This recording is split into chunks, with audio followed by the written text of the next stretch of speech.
सावेडी गावातील आमची ग्रामस्थ मंडळी या सगळ्या लोकांनी आज सकाळी पोलीस अधीक्षक साहेबांना म्हणजे SP साहेबांना निवेदन दिलं आहे की जे काही भ्रम आपल्याला पाहायला मिळतो तर गावामध्ये कुठेतरी सावेडी गावामध्ये प्रवेश करणे, तिथं कुठं रात्रीच्या अगदी पहाटेपर्यंत तिथं उन्माद घालणे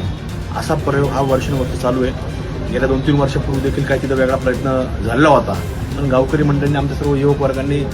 जे तिथं प्रमुख मंडळ आहे त्यांनी सर्व तो प्रयत्न आणून पाडला।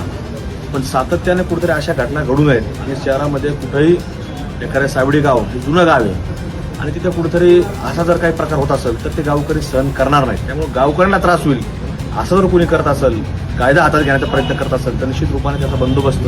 हा कायदेशीररित्या देखील केला जाईल। त्यामुळं आम्ही आज सगळ्या लोकांनी आज अधीक्षक साहेबांना निवेदन दिलं आहे, पण आज या ठिकाणी असणाऱ्या जे काही हद्दीमध्ये तो खाना पोलीस स्टेशन असेल त्यांचं देखील आम्ही निवेदन देऊन सगळी सविस्तर माहिती कानावर घातलेली आहे। त्यामुळं कुठेही आमच्या गावकरी मंडळींना किंवा येणाऱ्या जाणाऱ्या बालिकाश्रम रोडने येतात, दिल्ली गेटच्या बाहेर येतात किंवा मध्यवर्ती शहरामध्ये तिथेही पुढे होत असेल तर त्यांनी त्यांच्या पद्धतीने साजरा करावा, पण इथं कुठेही इतर समाजाला त्याचा त्रास होईल याची दक्षता जी काही प्रमुख लोक असतील त्यांनी ती घ्यावी।